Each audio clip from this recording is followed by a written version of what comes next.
পুরসা block প্রাথমিক স্বাস্থ্য কেন্দ্রে ট্রমা কেয়ার সেন্টার চালুর সম্ভাবনা পরিদর্শনে স্বাস্থ্য দপ্তরের প্রতিনিধি দল। পূর্ব বর্ধমানের গোলসির 1 নম্বর ব্লকের পুরসা ব্লক প্রাথমিক স্বাস্থ্য কেন্দ্রে ট্রমা কেয়ার সেন্টার চালুর দাবিতে দীর্ঘদিন ধরে সরব ছিলেন স্থানীয় বাসিন্দারা। অবশেষে সেই দাবি বাস্তবায়নের পথে পদক্ষেপ নিল রাজ্য স্বাস্থ্য দপ্তর। মঙ্গলবার স্বাস্থ্য দপ্তরের একটি প্রতিনিধি দল পুরসা হাসপাতালে এসে পরিদর্শন করেন। সঙ্গে ছিলেন মুখ্য স্বাস্থ্য আধিকারিক ডক্টর জয়রাম হেমব্রম। দুর্গাপুর থেকে বর্ধমান পর্যন্ত বিস্তৃত 19 নম্বর জাতীয় সড়কে প্রায় প্রতিদিনই ঘটে চলেছে দুর্ঘটনা। গুরুতর আহত রোগীদের প্রথমে নিয়ে আসা হয় পুরসা হাসপাতালে। এখানে প্রাথমিক চিকিৎসা করে পাঠানো হয় বর্ধমান মেডিকেল কলেজ হাসপাতালে। ফলে জরুরি মুহূর্তে রোগী ও তাদের আত্মীয়দের পড়তে হয় ভোগান্তিতে। এলাকাবাসীর দীর্ঘদিনের দাবি পুরসা ব্লক প্রাথমিক স্বাস্থ্য কেন্দ্রে ট্রমা কেয়ার সেন্টার বা সুপার স্পেশালিটি পরিষেবা চালু করা হোক। এই নিয়ে একাধিকবার সংবাদ মাধ্যমের প্রতিবেদন প্রকাশিত হয়েছে। এমনকি এলাকার বিধায়ক নেপাল ঘড়িও স্বাস্থ্য দপ্তরের মন্ত্রীর কাছে আবেদন জানান। অবশেষে সেই দাবির পরিপ্রেক্ষিতে স্বাস্থ্য দপ্তরের পদক্ষেপ খুশি এলাকাবাসী। মানুষ সকলেই আশাবাদী খুব শীঘ্রই পুরসা ব্লক প্রাথমিক স্বাস্থ্য কেন্দ্রে আধুনিক ট্রমা কেয়ার সেন্টার চালু করা হবে। এতে এলাকার মানুষ খুশি বলে জানা গিয়েছে। ধরুন, আসানসোল থেকে আসার পথে, বর্ধমান আসার পথে একটু আমাদের পুরসা প্রাথমিক স্বাস্থ্য কেন্দ্র, যেখানে অনেক অ্যাক্সিডেন্ট পেশেন্ট তারা চিকিৎসার জন্য আসেন। কিন্তু ট্রমা কেয়ার সেন্টারটা যদি পুরসা প্রাথমিক স্বাস্থ্য কেন্দ্রে করা যায়, তাহলে দেখা যাবে যে অনেক অ্যাক্সিডেন্ট পেশেন্টকে সেখানে ভালো পরিষেবা দেওয়া যাবে, চিকিৎসার ব্যবস্থা তাদেরকে আরও উন্নত মানের চিকিৎসার ব্যবস্থা দেওয়া যাবে। এই বিষয়টা গত যে বিধানসভার সেশন ছিল সেই সেশনে আমি তুলেছিলাম এবং সেটাকে মান্যতা দিয়েই স্বাস্থ্য দপ্তর এবং মাননীয় মুখ্যমন্ত্রী মমতা বন্দ্যোপাধ্যায় আজকে পুরসা প্রাথমিক স্বাস্থ্য কেন্দ্রে পরিদর্শনে এসেছেন এবং আমার কাছে চিঠিও এসছে এই ব্যাপারে। তো যেহেতু আমি আজকে বিধানসভায় গিয়েছিলাম স্ট্যান্ডিং কমিটিতে, সেই সময় আমি থাকতে পারিনি। তো ধন্যবাদ জানাবো এবং এলাকার মানুষের চিকিৎসার স্বার্থে এবং আরও যাতে উন্নত মানের পরিষেবা দেওয়া যায়, যদি ট্রমা কেয়ার সেন্টারটা হয় তাহলে এলাকার মানুষ খুব উপকৃত হবে এবং আমরাও গর্বিত হব যে এনএইচের ধারে পুরসা প্রাথমিক স্বাস্থ্য কেন্দ্রে একটা ট্রমা কেয়ার সেন্টার করছে।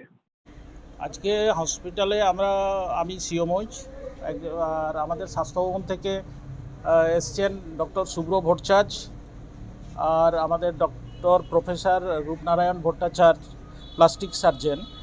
উনি এক্সপার্ট কমিটির মেম্বার। অ্যাকচুয়ালি এখানে যেহেতু আপনারা জানেন এই পুরসার উপর দিয়েই একটা হাইওয়ে গেছে, তো সেখানে এই এলাকাটা আপনারা জানেন যে একটা অ্যাক্সিডেন্ট প্রোন এরিয়া, হ্যাঁ, যার জন্য এখান থেকে একটা কোনো কারণে হয়তো স্বাস্থ্য দপ্তরে এখানে ট্রমা কেয়ার সেন্টার করার জন্য হয়তো প্রপোজাল গেছে। সেটার জন্যই ওনারা স্বাস্থ্যভবন থেকে এসছেন আর আমরাও এসছি। তো ওনারা কিছু রিপোর্ট চাইলেন পুরসা বিপিএইচির এবং এরিয়াটা একটু দেখলেন যে এখানে ট্রমা কেয়ার সেন্টার করার জন্য উপযুক্ত জায়গা আছে, ল্যান্ড অ্যাভেলেবেল আছে কিনা।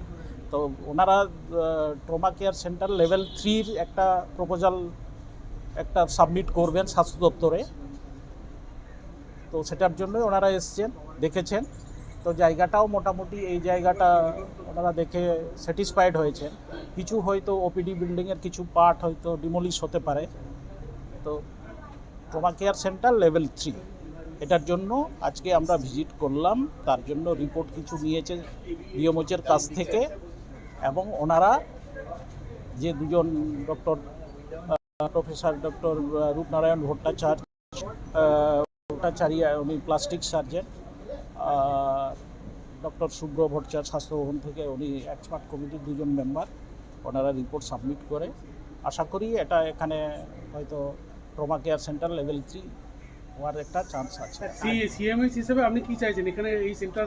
হ্যাঁ, এখানে তো একটা আপনারা তো সবাই জানেন যে একটা অ্যাক্সিডেন্ট প্রোন এরিয়া, প্রায় অ্যাক্সিডেন্ট হয়। এখানে যদি একটা ট্রমা কেয়ার সেন্টার লেভেল 3 যদি এস্টাবলিশ করা যায় তাহলে তো ভালোই হয়। তাহলে আমাদের ওই অনাময় পর্যন্ত যেতে হয় না এখানে, তাহলে আমরা কিছু লাইফ সেভ করা যাবে আর কি। সংস্থা এটা কাজ কখন শুরু হবে যদি জানেন? না, আগে তো রিপোর্টটা সাবমিট করবে, স্যাংশন হবে, একটা সময় একটু অপেক্ষা করতে হবে। আশা করি ওনারা পজিটিভ রিপোর্টেই সাবমিট করবেন, জায়গাটাও অ্যাভেলেবেল আছে, অসুবিধা হবে না আশা করি। ঠিক আছে। আমাদের মাননীয় এমএলএ নেপাল চন্দ্র ঘড়ই, উনি আমাদের পুরসা এই এরিয়ায় অ্যাক্সিডেন্ট প্রোন এরিয়া, এই এরিয়াতে তো প্রচুর অ্যাক্সিডেন্ট হয়, এর উপর বেস করে উনি একটা প্রেয়ার দিয়েছিলেন স্বাস্থ্য ভবনে যে আমাদের এই এরিয়াতে একটা ট্রমা সেন্টার খোলা হোক। তার বেসিসে আজকে স্বাস্থ্য ভবন থেকে ডক্টর রূপনারায়ণ ভট্টাচার্য এবং ডক্টর সুব্রত ভট্টাচার্য, ওনারা প্লাস্টিক সার্জন, ওনারা আমাদের এখানে ভিজিটের জন্য এসেছিলেন অ্যালং উইথ আমাদের সিএমওই স্যার ডক্টর জয়রাম হেমব্রম স্যারও ছিলেন এবং ডক্টর হর্ষ ঘোষ উনিও ছিলেন। ওনারা সরজমিনে জিনিসটা দেখার জন্য এসেছিলেন যে আমাদের এখানে ইনফ্রাস্ট্রাকচারটা কেমন।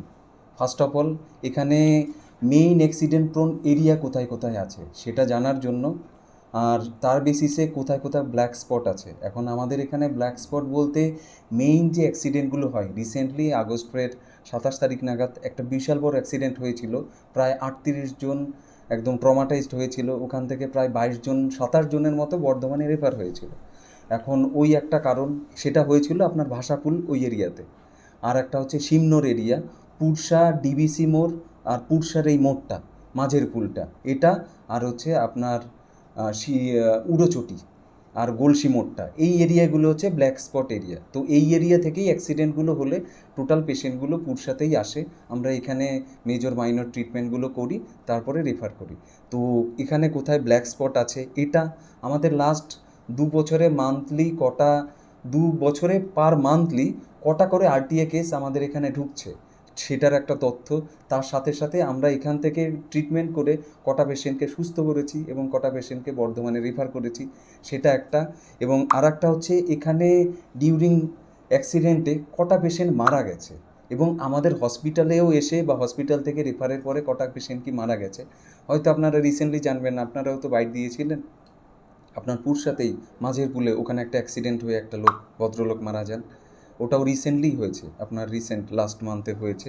এর সাথে সাথে সব কিছু সরজমিনে দেখে এখানে ইনফ্রাস্ট্রাকচার, এক হচ্ছে জায়গা আছে কিনা, কতটা কি জায়গা আছে, বিল্ডিং তোলা যাবে কিনা সেটা একটা, তার সাথে সাথে এখানে ম্যান পাওয়ার কতটা কি আছে, এখানে পপুলেশন কতটা কি আছে, সব কিছু বিচার বিবেচনা করার জন্যই এসেছিলেন এবং ওনারা টোটালটা দেখে গেলেন। দেখে যাওয়ার পর আপনারাই তো ছিলেন, আপনাদের তো স্যার বললেনই, সিএমওই স্যার এবং ওই স্যারেরাও বললেন একটা পজিটিভ সাইন আছে। এখন স্বাস্থ্য ভবনে এটা নিয়ে একটা ওনারা কমিটি, এক্সপার্ট কমিটি এটা নিয়ে একটা ডিসকাশন করবেন, ডিসকাশন করার পরে যেটা একটা ফাইনাল ডিসিশন হবে সেটা আলটিমেটলি আমাদের ফরেই যদি আসে তাহলে তো খুবই পজিটিভ ফিডব্যাক হবে আমাদের জন্য। তাহলে এই সেন্টার এখানে নির্মাণ হবে বলে আপনারা আশাবাদী তো? আমরা তো খুবই আশাবাদী, কারণ আমরা তো দেখুন, আমরা যেই ডক্টর রামকমল বাবু আছে উনি আরও ভালো বলতে পারবেন যে আমরা তো 3 বছর, আমি ডক্টর সায়ন জোয়ারদার আছেন, আমরা তো 3 বছর হলো এখানে আছি। আপনারা তো আরও খুব ভালো জানেন যে ডক্টর রামকমল বাবু এখানে অনেক দিন আছেন। এই ব্যাপারে রামকমল বাবু আপনাদের আরও ডিটেলসে বলবেন। আমাদেরটা তো একটা হাইওয়ে সংলগ্ন একটা হাসপাতাল, তো এখানে সারা বছর অ্যাক্সিডেন্টের রোগী যথেষ্টই পরিমাণ বেশি। তো সেক্ষেত্রে আমাদের এখানে এখন এই মুহূর্তে যে পরিষেবাগুলো দেওয়া হয় তাতে প্রাথমিক পরিষেবা দিয়ে যেগুলো বেশি কমপ্লিকেটেড ব্যাপারগুলো হয় সেগুলো আমরা রেফার করে দিই। কিন্তু এই জায়গাটায় যদি আমরা একটা ট্রমা সেন্টার করতে পারি তাহলে এই রেফারের ব্যাপারটা অনেকটাই কমানো যাবে এবং যে মানে পরিষেবার দিক দিয়েও এখানকার মানুষ অনেক সুবিধা পাবে।